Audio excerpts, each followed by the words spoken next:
আমি ঘরে ঢুকতেই হোমস যে ভদ্রলোকের কথা এতক্ষণ গভীর মনোযোগের সঙ্গে শুনছিলেন তা থামিয়ে দিয়ে রক্তকেশী ভদ্রলোককে অনুরোধ করলেন, মিস্টার জাবেস উইলসন, দয়া করে আপনার কাহিনী একবার প্রথম থেকে বলা শুরু করুন তো।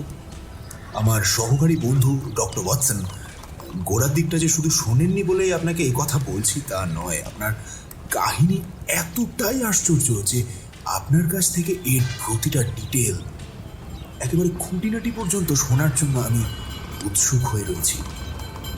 আর আমার বন্ধু ডক্টর ওয়াটসনের সাহায্য এবং সহযোগিতায় আমি অনেক মামলায় যথেষ্ট সাহায্য লাভ করেছি। আশা করি এই ব্যাপারেও তিনি আমায় সেইরূপ সাহায্য প্রদান করতে পারবেন। মিস্টার উইলসন তখন কোটের ভেতরের পকেট থেকে একটা নোংরা কোঁকড়ানো খবরের কাগজ বার করলেন। কাগজটা হাঁটুর উপর সমান করে ফেলে মাথা ঝুঁকিয়ে তিনি বিজ্ঞাপনের স্তম্ভগুলো দেখতে লাগলেন। আর এই সুযোগে আমি ভদ্রলোককে লক্ষ্য করলাম এবং বন্ধুর ধরনে তার পোশাক ও আকৃতি থেকে তার সম্বন্ধে কিছু আন্দাজ করতে চেষ্টা করছিলাম। হোমসের চঞ্চল দৃষ্টিও আমার মতো বিশ্লেষণের ব্যাপারে তৎপর হয়ে উঠল। আমার সপ্রশ্ন দৃষ্টি লক্ষ্য করে একটু হেসে হোমস মাথা নেড়ে বলল, ভদ্রলোক কিছুকাল দিনমজুরের কাজ করেছেন, নস্যি নেন, রাজমিস্ত্রির কাজ করেছেন, চীনে ছিলেন এবং সম্প্রতি প্রচুর লেখালেখির কাজ করেছেন। চমকে উঠলেন মিস্টার উইলসন তর্জনী কাগজটায়, কিন্তু তার চোখ তখন হোমসের ওপর নিবদ্ধ। বললেন, কি করে আপনি এত সব কথা জানতে পারলেন মিস্টার হোমস? হোমস মৃদু হেসে বলল, আপনার হাতই সব বলে দিচ্ছে। আপনার ডান হাতটা বাঁ হাতের চেয়ে এক সাইজ বড়। এই হাতে যে আপনি বেশি কাজ করে থাকেন তাই আপনার এই হাতের মাসেলগুলো এত বেশি পুষ্ট। আপনার নসিমা বা রাজমিস্ত্রির কাজের কথা বলে আপনাকে শুধু শুধু লজ্জায় ফেলতে চাই না, বিশেষ এই কারণে যে আপনার সমিতির কড়া নিষেধ থাকা সত্ত্বেও আপনি কোন ধরনের ব্রেস পিন ব্যবহার করে থাকেন। মিস্টার উইলসন বললেন, হ্যাঁ, ভুলে গিয়েছিলাম বটে। আচ্ছা, আর লেখালেখির ব্যাপারটা?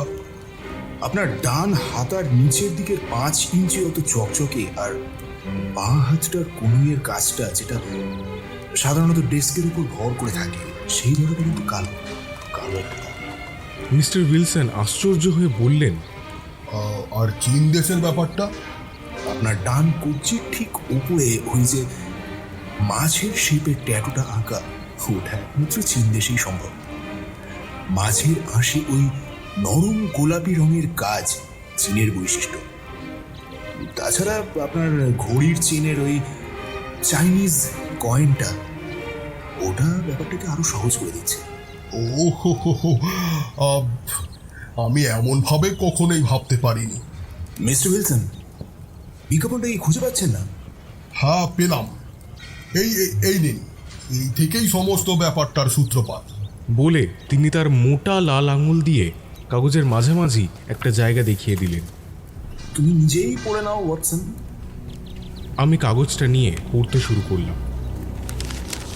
রেড হেডেড লিগ, যুক্তরাষ্ট্রের পেনসিলভানিয়ার লেবানন নিবাসী এচকিয়া হলভিলের উইল অনুযায়ী এখন আরেকটা পদ খালি হলো। এর ফলে উক্ত সম্মের এক সদস্যকে নামমাত্র কাজের জন্য সপ্তাহে 4 পাউন্ড বেতনে বহাল করা হবে। 21 বৎসরের অধিক সুস্থ দেহমনের অধিকারী যে কোনো রক্তকেশ ব্যক্তি এর জন্য আবেদন জানাতে পারেন। 7 নম্বর পোগাসফোর্ট ফ্ল্যাট স্ট্রিট, এই ঠিকানায় লিগের অফিসে সোমবার বেলা 11টার সময় ডানকান রসের সঙ্গে সশরীরে সাক্ষাৎ করুন।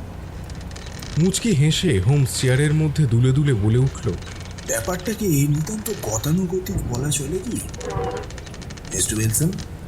এবার একেবারে গোড়া থেকেই শুরু করুন তো। আপনার কথা, আপনার পরিবারের কথা বলুন, আর বলুন এই অ্যাডভার্টাইজমেন্টের জন্য আপনার ফিনান্সিয়াল অবস্থার কোনো পরিবর্তন হয়েছে কি? ওয়াটসন, তুমি খবরের কাগজের নামটা আর তারিখটা আগে নোট করে নাও তো। আমি লিখে নিলাম 27 এপ্রিল 1890 তারিখের মর্নিং ক্রনিংস, ঠিক 2 মাস আগের তারিখ। বেশ, তারপর কি হলো মিস্টার উইলসন? এই তো যা বলছিলাম আর কি। শহরের কাছাকাছি আমার একটা বন্ধকি তেজারতি দোকান আছে। বড় ব্যাপার নয় কিছু, এবং আজকাল এ থেকে খরচ কুলিয়ে কিছুই বাঁচাতে পারি। আগে দুজন কর্মচারী রাখতাম, কিন্তু এখন একজনের বেশি আর রাখতে পারি। আর সেই একজনকে রাখাও আমার পক্ষে কঠিন হতো যদি এ লোকটা কাজ শেখার জন্য অর্ধেক মাইনেতে রাজি না হতো।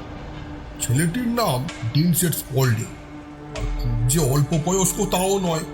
ছেলেটি খুব চালাক চতুর না হওয়ায় আমার পক্ষে ভালোই হয়েছে, বুঝলেন? কারণ আমি জানি আমি ওকে যা দিই তার দ্বিগুণ মাইনের কাজ ও চাইলেই জোগাড় করতে পারে। কিন্তু ও যখন সন্তুষ্ট আর আপত্তি যখন করছে না, তখন শুধু শুধু কেন খুঁচিয়ে ঘা করবো বলুন? আর হ্যাঁ, ওর ফটো তোলার একটা অদ্ভুত নেশা আছে, আর মাটির নিচের অন্ধকার ঘরে সেই ছবি ডেভেলপ করে। এছাড়া কোনো বদ নেশা নেই। সে আর 14 বছরের একটি মেয়ে নিয়ে বিপত্নিক ও নিঃসন্তান আমি শান্তিতেই দিন কাটাচ্ছিলাম। মেয়েটি রান্না বান্না করে, ঝাড় পৌঁছের কাজ করে, মোটামুটি সম্মানের সঙ্গেই কাটাচ্ছিলাম আমি। আজ থেকে ঠিক 2 মাস আগে সমস্যাটা শুরু হলো। ওই যে বিজ্ঞাপনটা থেকে, এই যে কাগজটা, এটা নিয়ে স্পল্ডিং অফিসে এলো। বলল, মিস্টার হুইলসন, আহা, আমার চুলটা যদি লাল হতো! এই তো দেখুন না বিজ্ঞাপনটা, রীতিমতো লাভের চাকরি। আর আমার ধারণা যত লোক ওদের দরকার তত দরখাস্ত কিন্তু ওরা পাচ্ছে না। চুলের রঙটা যদি পাল্টাতে পারতাম তাহলে দিব্যি চাকরিটা বাড়াতে পারতাম।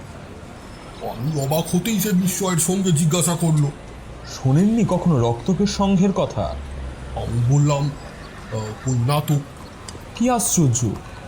আপনি যে নিজেই এই কাজের একজন উপযুক্ত প্রার্থী। বছরে মূল্য পাউন্ডের মতো দেবে, কিন্তু কাজ অতি সামান্য। আর এতে করে অন্য কাজের অসুবিধা হবে না। যতদূর শুনেছি, এজেকিয়া হপকিন্স তিনি ছিলেন নিজেই লাল চুলের, আর লাল চুলের মানুষের প্রতি তার দারুণ সহানুভূতি। নির্দেশ দিয়ে গেছিলেন ওই সম্পত্তির সুদ থেকে লাল চুল ও মানুষদের যেন সাহায্য করা হয়। শুনেছি মাইনে যেমন চমৎকার আর কাজও তেমনই যৎসামান্য। তাহলে তো কোটি কোটি লালচুলো মানুষেরা দরখাস্ত করবে। আপনি যে অত ভাবছেন, আসলে কিন্তু দরখাস্ত অত আসেনি। কারণ দরখাস্ত যে করবে তাকে হতে হবে বয়স্ক আর লন্ডনবাসী। লন্ডনেই তিনি ব্যবসা করে টাকা করেছিলেন বলেই তার এই লন্ডনবাসীদের প্রতি কৃতজ্ঞতা। আর শুনেছি চুল হালকা লাল, ঘোরো লাল, যা অন্য রঙের হলেও চলবে না। একেবারে জল জলে আগুনের মতো রং হওয়া চাই। আপনি যদি দরখাস্ত করেন তাহলে অবশ্যই চাকরিটা পেয়ে যাবেন। উইলসন পুনরায় শুরু করলেন, মিস্টার হোমস, দেখছেনই তো আমার মাথার চুল খুব উজ্জ্বল লাল বর্ণের। তাই স্পল্ডিংকে নিয়ে বেরিয়ে পড়ে ঘটনাস্থলে হাজির হলাম। গিয়ে দেখি উত্তর দক্ষিণ পূর্ব পশ্চিম শহরের সব অঞ্চল থেকে যত মানুষের মাথার চুলে লালের আভাস আছে সবাই বিজ্ঞাপন দেখে এসেছে। সমস্ত ফ্লিট স্ট্রিট লাল চুলো মানুষের টাসা মশাই। সারা পপুসকোট মনে হচ্ছে যেন একটা কমলা লেবুর দোকান। স্পল্ডিং আমাকে ঠেলে ঠুলে ভিড়ের মধ্য দিয়ে অফিস ঘরে নিয়ে এলো। ওটা 2 কাঠের চেয়ার আর একটা টেবিল ছাড়া আর কিছুই নেই সেই অফিসে। সেই টেবিলের পিছনে রক্তকেশো ছোটোখাটো একটি মানুষ বসে বসে ইন্টারভিউ নিচ্ছিলেন। আমার পালা আসতেই আর আমাকে দেখেই মনে হলো আমাকে যেন তার একটু বেশি পছন্দ হয়েছে। স্পল্ডিং আমার পরিচয় করিয়ে দিয়ে বলল, মিসেস জাভেদ উইলসন, ইনি লিগের কাজ নিতে রাজি আছেন। হ্যাঁ, যা চেয়েছিলাম তা ঠিক ঠিক ওর মধ্যেই রয়েছে। তিনি চেয়ার থেকে উঠে এক পা পিছিয়ে গিয়ে মাথাটা এক পাশে হেলিয়ে এমনভাবে আমার চুলের দিকে তাকালেন যে আমার বেশ লজ্জাই লাগছিল তখন। তারপর হঠাৎ সামনে ঝুঁকে পড়লেন, সজোরে আমার হাত চেপে ধরে আমার সফলতার জন্য আমায় অভিনন্দন জানালেন। তারপর আমার চুল টেনে আর রোগড়ে পট চুল বা রং করা চুল কিনা পরীক্ষা করলেন। পরীক্ষায় উত্তীর্ণ হওয়ার পর নিচে চিৎকার করে জানিয়ে দিলেন যে লোক নেওয়া হয়ে গেছে। ব্রাভো ব্রাভো, আমাদের লোক নেওয়া হয়ে গেছে। নিচ থেকে কতগুলি হতাশার স্বর শোনা গেল। সবাই যে যার মতো চলে গেল। ভদ্রলোক তখন নিজের পরিচয় দিয়ে বলল, আমার নাম ডানকান রস, মহান হিতৈষী মার্কিন ভদ্রলোকের পেনশনভুকদের একজন। আপনি কি বিবাহিত মিস্টার উইলসন? মানে সংসার আছে? না। কথাটা বলতেই মিস্টার রস যেন একটু দমে গেলেন। গম্ভীরভাবে বললেন, তাহলে তো মুশকিল দেখছি। আসলে গচ্ছিত টাকাটা শুধু লাল চুলো মানুষের সাহায্য ও উন্নতির জন্যে নয়, তাদের বাঁচিয়ে রাখার জন্যেও বটে। অত্যন্ত দুঃখের বিষয় যে আপনি অবিবাহিত। এই কথায় সত্যি বলছি মিস্টার হোমস, আমার মুখটা ঝুলে পড়ল। মনে হলো আমার চাকরিটা তাহলে আর হলো না। কিন্তু কয়েক মিনিট চিন্তার পর তিনি জানালেন, কিন্তু আপনার জন্য সমস্যা হবে না। অন্য কারোর বেলায় এটা মারাত্মক বাধা হয়ে দাঁড়াতো, কিন্তু আপনার মাথার চুলের যা রং, তাতে আমাদের ব্যাপারটা নিয়ে অত কড়াকড়ি না করলেও চলবে। তা কবে থেকে আপনি এই নতুন কাজে যোগ দিতে পারবেন? আর হ্যাঁ, চাকরির প্রধান শর্ত হলো 10টা থেকে 2টো পর্যন্ত অফিসে থাকতে হবে। উইলের শর্ত অনুযায়ী যদি আপনি না করেন তাহলে আপনার চাকরি থাকবে না।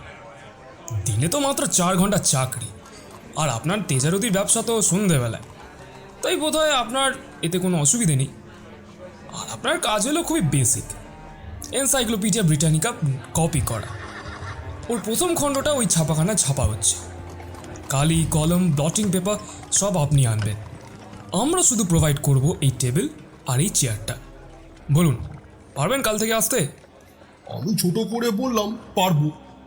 নমস্কার করে ঘর থেকে আমি আর আমার কর্মচারী স্পল্ডিং বেরিয়ে এলাম। পরদিন 1 পেনির 1 বোতল কালি, একটা পালকের কলম আর 7 দিস্তা ফুল স্ক্যাপ কাগজ নিয়ে প্রপোজ করে হাজির হলাম। মিস্টার ডানকান রস আমাকে এ অক্ষর থেকে কাজে লাগিয়ে চলে গেলেন, আর কিছুক্ষণ পর পরই ফিরে এসে আমার কাজ দেখতে লাগলেন। 2টো বাজতে না বাজতেই তিনি আমায় বিদায় দিয়ে দিলেন এবং যেটুকু কাজ করেছি তার প্রশংসাও করলেন। আমি বেরিয়ে যেতে অফিস ঘরটা ভিতর থেকে বন্ধ করে দিলেন। মিস্টার হোমস, দিনের পর দিন এরকম ভাবেই চলল, আর শনিবার করে 4 পাউন্ড করে পেতে লাগলাম। 8 সপ্তাহ এভাবেই কেটে গেল। ইতিমধ্যে আমার লেখা হয়ে গিয়েছে আর্চারি, আর্মর আর আর্টিকা পর্যন্ত, এবং আমার মনে হয় এভাবে খেটে গেলে অচিরেই এটা শেষ করে বিতে পড়তে পারবো খুব শীঘ্রই। প্রায় একটা সেলফ আমার লেখায় ভরে উঠেছে মশাই। হঠাৎ আজ কাজ করতে গিয়ে দেখি অফিসের সামনের দরজাটা পুরোপুরি বন্ধ আর তালা লাগানো, আর দরজার মাঝখানে এই চৌকো পিসবোর্ডটা লাগানো। এই যে সেটা নিজেই দেখুন না পড়ে। রক্তকেশ সংঘ উঠিয়ে দেওয়া হলো 9 অক্টোবর 1890। সংক্ষিপ্ত ঘোষণাটা পড়তে পড়তে আর তার পেছনের দুঃখিত মানুষটিকে পর্যবেক্ষণ করতে করতে হোমস হো হো করে প্রচণ্ড হাসিতে ফেটে পড়ল। মিস্টার উইলসন করুণ কণ্ঠে বললেন, ব্যাপারটা মজার কিনা আমাকে নিয়ে মজা করা ছাড়া আর যদি কিছু আপনাদের করার না থাকে তো চললাম আমি অন্য কোথাও। না না, তা নয়, আপনার এই মামলা আমি নিলাম। এটা একটা নতুন ধরনের কেস, আর যদি কিছু মনে না করেন তাহলে বলি খানিকটা খাসি খোরাক আছেই এর মধ্যে। আচ্ছা, এই সাইনবোর্ডটা দেখে আপনি ঠিক তখনই কি করলেন? আমি তো ভয়ানক চমকে গেলাম মশাই। তখন আমি বাড়িওয়ালা, আশেপাশের অফিসগুলো এবং কয়েকজন লোককে জিজ্ঞাসা করে জানলাম রক্তকেশ সংঘ সম্বন্ধে তারা কিছুই জানে না, নামও শোনেনি। আর ডানকান রস সম্বন্ধে জিজ্ঞাসা করাতে সকলে একই কথা বললেন, ও নামও তারা এই প্রথম শুনছেন। আর ওই 4 নম্বরে ভদ্রলোকটি, মানে অলিসিটার উইলিয়াম মরিস, এরও কোনো পাত্তা পেলাম না। যিনি নিজের ঘর যতদিন গুছানো না হয় ততদিনের জন্য তিনি আমার ঘরটা ব্যবহার করেছিলেন, কাল থেকে তারও দেখা নেই। তার নতুন অফিসের যে ঠিকানা তিনি দিয়েছিলেন 17 নম্বর কিং এডওয়ার্ড স্ট্রিট, সেখানে গিয়ে দেখলাম সেটা একটা কৃত্রিম নি ক্যাপের কারখানা। উইলিয়াম মরিস বা ডানকান রস বলে নাম সেখানে কেউই শোনেনি। তখন নিরুপায় হয়ে বাড়ি ফিরে এসে আমার কর্মচারী স্পল্ডিংকে সব কথা বললাম। সে কিছু বলতে পারলো না, শুধু বলল অপেক্ষা করলে হয়তো ডাক মারফত কিছু জানতে পারি, কিন্তু তাতে আর কি লাভ হবে বলুন। তাই কোনো কিছু বুঝে না পেয়ে যখন শুনলাম গরিব মানুষদের আপনি বিপদে উপদেশ দিয়ে সাহায্য করে থাকেন, তাই সোজা আপনার কাছেই চলে এলাম। খুব বুদ্ধিমানের কাজ করেছেন। আপনার কেসটা অত্যন্ত উল্লেখযোগ্য এবং আমি খুশি মনেই গ্রহণ করছি। আচ্ছা, আগে বলুন তো, এই ভিনসেন্ট স্পল্ডিং, তো এই স্পল্ডিং আপনার কাছে কদিন ধরে কাজ করছে? ওর সম্পর্কে ঠিক কি কি ডিটেলস জানেন একটু বলুন তো। বিজ্ঞাপন দেখে প্রায় 1 মাস হলো ও আমার কাছে আছে। অনেকেই চাকরির জন্য এসেছিল, কাজের লোক বলে মনে হওয়ায় ওকেই 10-12 জনের মধ্যে বেছে নিয়েছিলাম। তাছাড়াও অমন সস্তায় মানে প্রায় অর্ধেক বেতনের লোক পাওয়া তো ভাগ্যের ব্যাপার, তাই না? আর ও খুব চটপটে, বেটে মজবুত গড়নের, মুখে দাড়ি গোঁফ কিছুই নেই, যদিও তার বয়স হবে অন্তত 30। কপালে অ্যাসিডে পোড়া সাদা দাগ আছে। উত্তেজিত হয়ে হোমস চেয়ারের উপর উঠে বসলো। সেই রকমই আন্দাজ করছিলাম। তার কান কি দূর করানোর জন্য বেঁধানো? এটা কি লক্ষ্য করেছেন? হ্যাঁ, ও বলে সে যেন একটা ছেলে মানুষ, একজন বেদে নাকি তার কান বিধিয়ে দিয়েছিল। গভীর চিন্তায় ডুবে চেয়ারে বসে পড়ে হোমস বলল, আচ্ছা, এখনো কি সে আপনার ওখানে কাজ করছে? আগে হ্যাঁ, এই তো তাকে রেখে আসছি। আজ শনিবার, আশা করি সোমবারের মধ্যে একটা ডিসিশন আমি আপনাকে জানাতে পারবো। অসংখ্য ধন্যবাদ আপনাকে আমাদেরকে সমস্ত তথ্য খোলাখুলিভাবে জানানোর জন্য।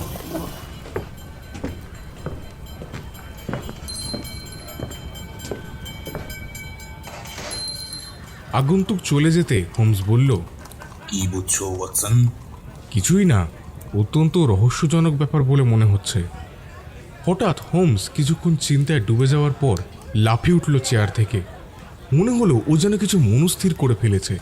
বলল, আজ বিকেলে সারসেটের বাজনা আছে সেন্ট জেমস হলে, যাবে আমার সাথে? না, আজ আমার বিশেষ কোনো কাজ নেই। তবে এসো বন্ধু, টুপি পরো, বেরিয়ে পড়ি। প্রথমে একটু টাউনের দিকে যাব, পথে কোথাও না হয় লাঞ্চ সেরে নেওয়া যাবে, কেমন?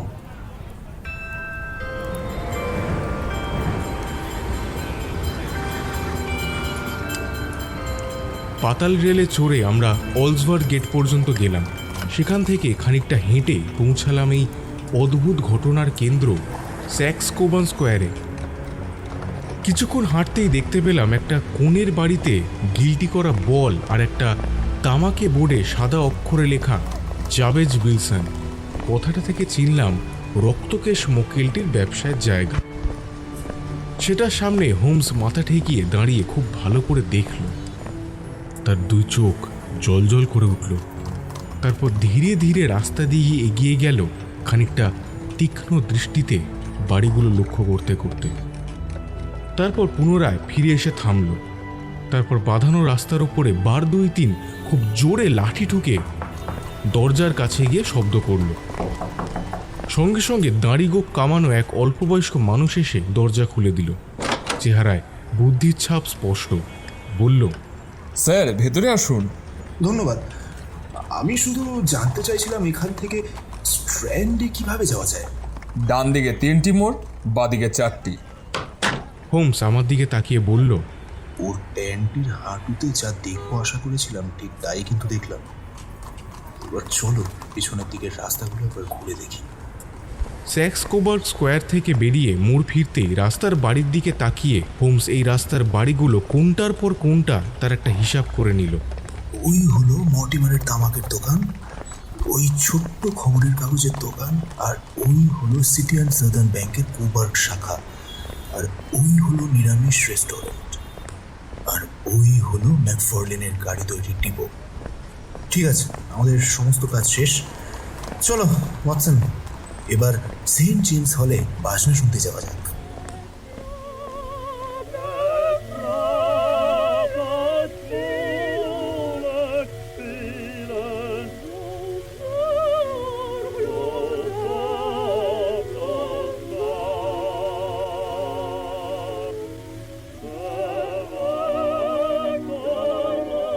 সেই অপরাহ্নে তাকে সেন্ট জেমস হলে সঙ্গীতের মধ্যে ওভাবে ডুবে থাকতে দেখে আমার মনে হলো আমার বন্ধুর প্রতিদ্বন্দ্বীর ওপর হয়তো কোনো অমঙ্গল ঘনিয়ে আসছে। কারণ এরকমটা তাকে বহুবার যখনই দেখা গেছে, পরীক্ষণে সে শত্রু শিকারে মেতে উঠেছে।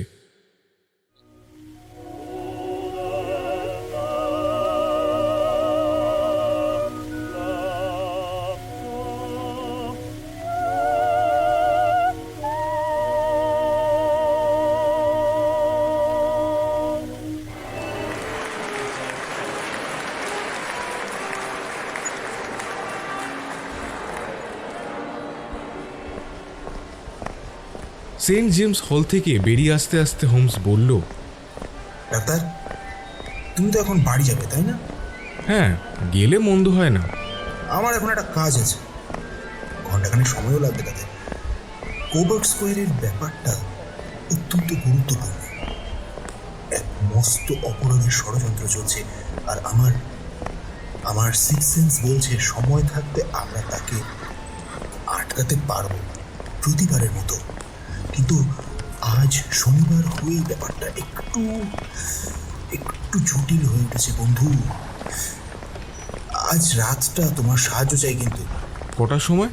তুমি অবশ্যই রাত 10টার মধ্যে বেকার স্ট্রিটে চলে আসবে। আর শোনো, এই কাজে হয়তো বিপদের ঝুঁকি আছে, তাই সাথে তোমার রিভলভারটা নিতে ভুলো না। প্রায় 9:30 নাগাদ আমি বেকার স্ট্রিটের হোমসের ঘরে ঢুকতে গিয়ে দেখলাম বন্ধুবর দুজন লোকের সঙ্গে সোৎসাহের সঙ্গে কথা বলছে। তাদের একজনকে আমি চিনি, পিটার যোগ, পুলিশের কর্মচারী। অপর ব্যক্তিটির মুখ লম্বা, সরু, বিষাদ মাখা, খুব ঝকঝকে মাথার টুপি আর বেজায় আভিজাত্য মাখা ফ্রক কোট। পি জ্যাকেটটায় বোতাম লাগাতে লাগাতে আর ভারী শিকারের চাবুকটা তাক থেকে তুলে নিতে নিতে হোমস বলল, ওয়াটসন, স্কটল্যান্ড ইয়ার্ডে জোন্সকে নিশ্চয়ই তুমি চেনো। চলো মিস্টার মেরিওয়েদারের সঙ্গে আলাপ করিয়ে দিই। আজ রাতের এক্সপিডিশনে তিনিও আমাদের সঙ্গী হতে চলেছেন। রাত 10টা বেজে গেছে, আমাদের বেরিয়ে পড়া উচিত। চলো চলো। প্রথম গাড়িটায় মিস্টার যোগ ও মিস্টার মেরিওয়েদার উঠলেন। দ্বিতীয় গাড়িটায় আমি ও হোমস উঠলাম। এই লম্বা পথ পাড়ি দেওয়ার সময় শার্লক বিশেষ কথাবার্তা বলল না। হেলান দিয়ে বসে বিকেলে শোনা বাজনা সুরে গুনগুন করে চলল। গ্যাসের আলো জ্বালা অসংখ্য আঁকাবাঁকা পথ দিয়ে আমাদের গাড়ি চলল। শেষ পর্যন্ত ফ্যারিংটন স্ট্রিটে সকলে পৌঁছালেন। মেরিওয়েদার ভদ্রলোক হচ্ছেন এক ব্যাংকের ডিরেক্টর। এই ব্যাপারে ওর ব্যক্তিগত স্বার্থ আছে। ভেবে দেখলাম জোন্সকে সঙ্গে নেওয়াটা ভালোই। কাজের বেলায় একেবারে অপদার্থ হলেও লোক হিসেবে খারাপ নয়। আর ওর একটা মস্ত গুণ, বুলডগের মতন সাহস। একবার যদি কাউকে নাগালের মধ্যে পায় তাহলে জুঁকির মতন লেগে থাকবে। এই যে এসে পড়লাম, এনারা আমাদের জন্য অপেক্ষা করছে। সকালবেলায় যে ভিড়ের জায়গায় আমি ও শার্লক এসেছিলাম সেখানেই এখন সকলে হাজির। গাড়ি দুটো ছেড়ে দেওয়া হলো। মিস্টার মেরিওয়েদারের নেতৃত্বে একটা সংকীর্ণ পথ ধরে খানিকটা এগিয়ে পাশের একটা দরজা দিয়ে সকলে প্রবেশ করলাম। দরজাটা খুললেন মিস্টার মেরিওয়েদার। ভেতরে একটা ছোট করিডোর, সেই করিডোরের শেষে একটা ভারী লোহার গেট। এই দরজাটা খোলা হলে দেখা গেল এক সারি পাথরের সিঁড়ি পাকিয়ে পাকিয়ে নিচে নেমে গেছে। এই সিঁড়ির শেষে একটা মজবুত গেট। মিস্টার মেরিওয়েদার থেমে দাঁড়িয়ে একটা লণ্ঠন জ্বাললেন। তারপর তার সঙ্গে একটা অন্ধকার সোঁদা গড় পথ ধরে খানিকটা এগিয়ে যাওয়ার পর আবার একটা দরজা।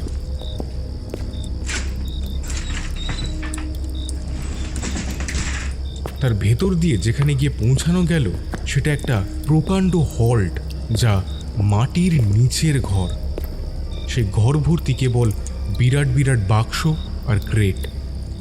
ওদিক থেকে এখানে আপনাদের বিশেষ ভয় নেই। কথাটা বলতে বলতে লণ্ঠনটা তুলে ধরে চারিদিকে তীক্ষ্ণ দৃষ্টিতে দেখে নিল শার্লক, আর মিস্টার মেরিওয়েদারকে একটু চুপ করে শান্ত হয়ে বসতে বলল। তারপর মেঝের ওপর হাঁটু গেড়ে বসে লণ্ঠন আর আতস কাচ দিয়ে পাথরের জোরগুলো খুব মন দিয়ে পরীক্ষা করতে শুরু করল। কয়েক মুহূর্তের মধ্যেই উঠে দাঁড়িয়ে আতস কাঁচটা পকেটে রেখে দিল। তারপর বলল, অন্তত 1 ঘন্টা সময় এখনো আমাদের হাতে আছে, কারণ মিস্টার উইলসন ভালোভাবে ঘুমিয়ে না পড়া পর্যন্ত ওরা কিছুই করতে পারবে না। তারপর কিন্তু আর ওরা এতটুকু সময় নষ্ট করবে না, বরং যত তাড়াতাড়ি কাজ শুরু করতে পারে ততই ভালো, কারণ তত তাড়াতাড়ি তারা পালানোর সময় পাবে। ডাক্তার, নিশ্চয়ই এতক্ষণে আন্দাজ করতে পেরেছ যে আমরা লন্ডনের এক প্রধান ব্যাংকের ভল্টের মধ্যে আছি। মিস্টার মেরিওয়েদার হচ্ছেন এই ব্যাংকের ডাইরেক্টরদের সভাপতি। তিনি বলতে পারবেন কেন লন্ডনের সবচেয়ে দুঃসাহসী অপরাধীরা এই ভল্টের ব্যাপারে এত উৎসাহ প্রকাশ করছে। ডাইরেক্টর ফিসফিস করে বললেন, এ হলো ফরাসি সোনা, এর ওপরে হামলা হতে পারে। অনেকবার আমাদের এ বিষয়ে সাবধান করে দেওয়া হয়েছে। হ্যাঁ, কয়েক মাস আগে আমাদের আর্থিক অবস্থা মজবুত করার প্রয়োজন হওয়ায় আমরা 30,000 নেপোলিয়ান ব্যাংক জব ফ্রান্স থেকে ধার নিই। পরে এ কথা প্রকাশ হয়ে পড়ে যে সে টাকার বান্ডিল আমাদের খোলবার প্রয়োজন হয়নি এবং এখনো তা আমাদের ভল্টেই রয়ে গেছে। যে ক্রেটটার উপর আমি বসে তার ভিতরে শীষের পাতে খাঁজে খাঁজে 2,000 নেপোলিয়ান বান্ডিল করা আছে। কোনো ব্যাংকের একটি শাখায় যত সোনা মজুদ রাখার রেওয়াজ, আমাদের এখানে আছে তার অনেক বেশি। তাই এই বিষয়ে খানিকটা দুর্ভাবনা তো আছেই মশাই। টেনশনটা খুবই স্বাভাবিক। বেশ, আমরা এবার আমাদের ব্যবস্থাটা করে নিই। আই গেস ঘন্টা খানিকের মধ্যেই কিছু একটা ঘটবে। মিস মেরুয়েদা, ওই কালচে লণ্ঠনটা এবার নিভিয়ে দিতে হবে। ঘর অন্ধকার করেই আমরা অপেক্ষা করব। কার্ডস খেলার আইডিয়াটা পুরো বেকার, কারণ এদের যা বন্দোবস্ত দেখছি, সাবধান না হলে এরা যদি কোনো অনিষ্ট করে বসে। আচ্ছা, আগে ঠিক করে নিই আমরা কে কোথায় দাঁড়াবো। প্রচণ্ড ডেসপারেট ওরা, যদিও আমাদের এক্ষেত্রে খানিকটা সুবিধে আছে, but in some of case যদি ওরা কোনো অনিষ্ট করে বসে। এই ক্রেটটার পিছনে আমি দাঁড়াচ্ছি, আর আপনারা গিয়ে ওই ক্রেটটুকুর পিছনে গিয়ে দাঁড়িয়ে পড়ুন। যেই ওরা আলো নিয়ে এগিয়ে আসবে, অমনি যে যেখানেই থাকুন, হঠাৎ সবাই একসঙ্গে দৌড়ে এসে ওদের মুখের সামনে দাঁড়াবেন। আর ওয়াটসন, ওরা যদি গুলি চালায়, তুমিও চালাতে পিছুপা হবে না বন্ধু।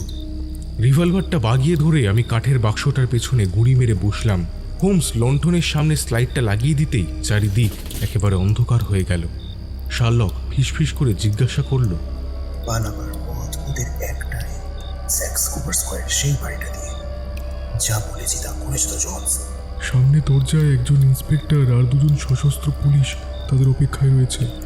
তাহলে দুটো পথই বন্ধ হলো। এইবার চুপচাপ অপেক্ষা করো। প্রায় 1.25 ঘন্টা কেটে গেল। হঠাৎ একটা আলো পড়ল। মেঝের ওপর প্রথমে শুধু একটা ফ্যাকাশে আভা দেখা গেল। ক্রমে সেটা লম্বা হতে হতে একটা হলদে আলোর রেখার মতো হয়ে উঠল। আর তারপরই কিছুমাত্র আভাস না দিয়ে একটা শব্দ তুলে একটা গর্ত যেন ফুটে উঠল, আর একটা হাত দেখা দিল। সাদা একটা হাত, কতকটা মেয়েদের হাতের মতো। আর 1 মিনিটের কিছু বেশি সময় ধরে সেই হাতটা যেন মেঝের ওপর উঁচু হয়ে রইল, আঙুলগুলো নড়তে থাকলো।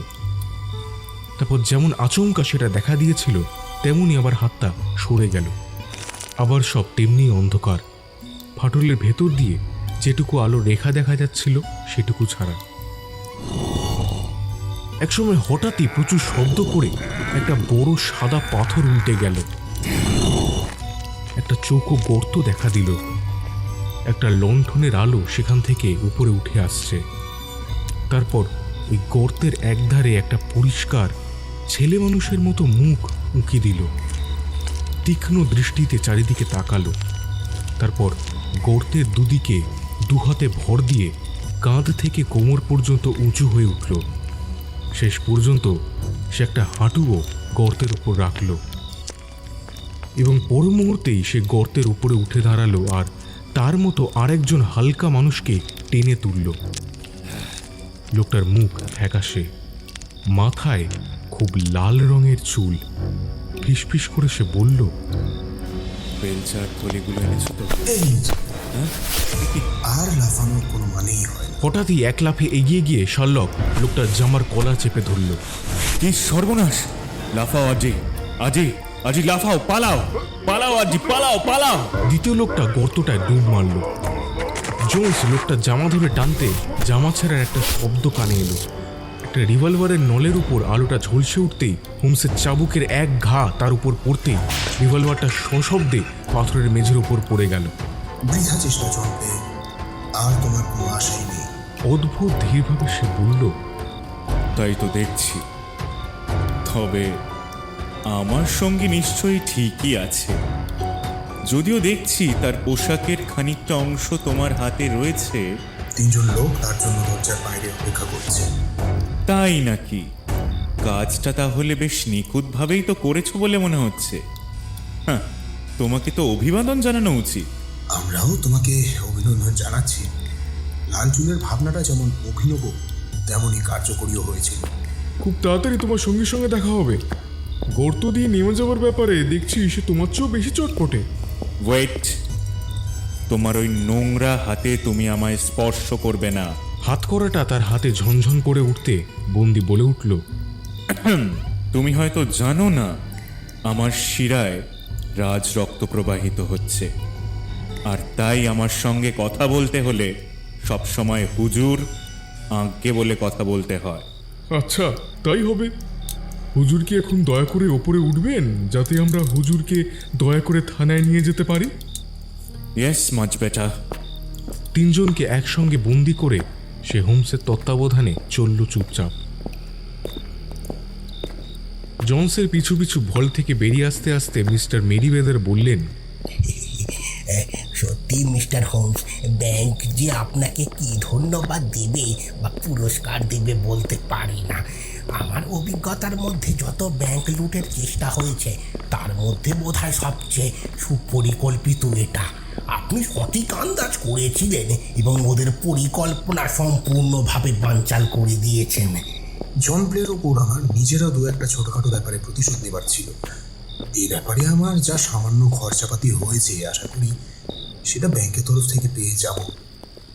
আর তার উপর যা পেয়েছি, এই উল্লেখযোগ্য কাহিনী যথেষ্ট।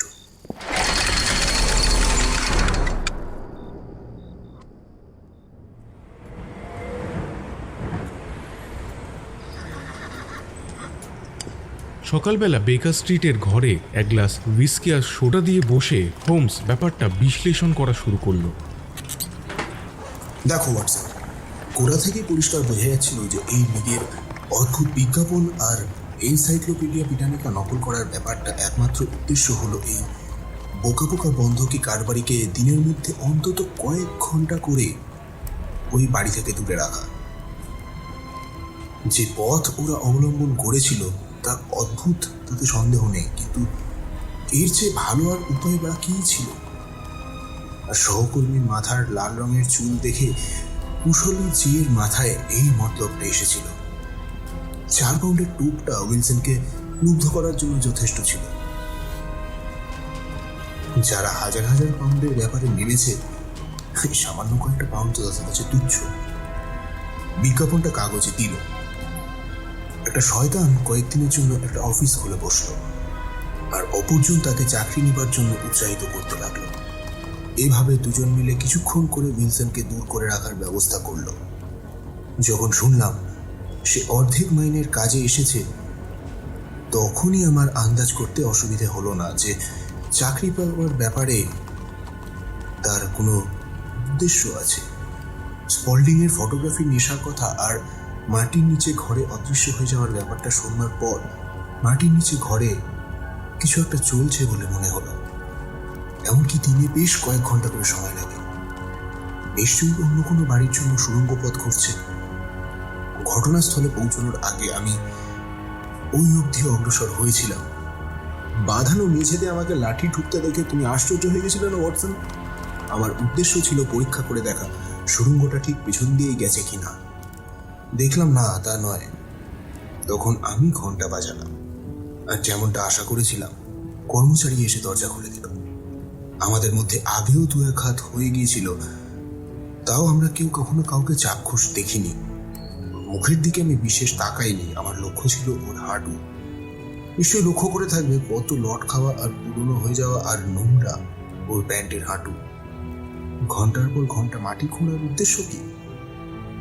মোড় পর্যন্ত ঘুরে গিয়ে যখন দেখলাম সিটি অ্যান্ড সাদার্ন ব্যাংকের এই বাড়ির লাগোয়া, তখন কোনো সমস্যাই রইল না। বাজনা শুনে তুমি বাড়ি গেলে আর আমি গেলাম স্কটল্যান্ড ইয়ার্ডে ব্যাংকের চেয়ারম্যানের সঙ্গে দেখা করতে। তারপরের ব্যাপারটা তো তুমি নিজের চোখেই দেখলে। আমি প্রশ্ন করলাম, তুমি কি করে জানলে যে আজই ওরা হানা দেবে? যখন ওরা লিগের অফিস বন্ধ করছে তখনই বুঝতে হবে মিস্টার জাবেজ উইলসনের উপস্থিতির ব্যাপারে আর ওদের মাথা ব্যথা নেই, অর্থাৎ সুড়ঙ্গ তৈরির কাজ শেষ। এদিকে কাজটা তাড়াতাড়ি শেষ করা দরকার, কারণ না হলে জানাজানি হয়ে যেতে পারে। তাছাড়া সোনাটা সরিয়েও ফেলতেও তো হবে। আর শনিবারই যে কোনো দিনের চেয়ে সবচেয়ে বেশি সুবিধা, কারণ পালানোর জন্য পুরো 2 দিন সময় পাওয়া যাবে। এই সব ভেবেই আমি আজ রাত্রে ওদের আশা করেছিলাম। চমৎকার যুক্তি তোমার। প্রাণ খোলা প্রশংসার উচ্ছ্বাসের সঙ্গে আমি বললাম, অনেকগুলো ঘটনা নিয়েই এই শৃঙ্খল, কিন্তু শৃঙ্খলের প্রতিটি টুকরোই সত্য প্রমাণিত হলো।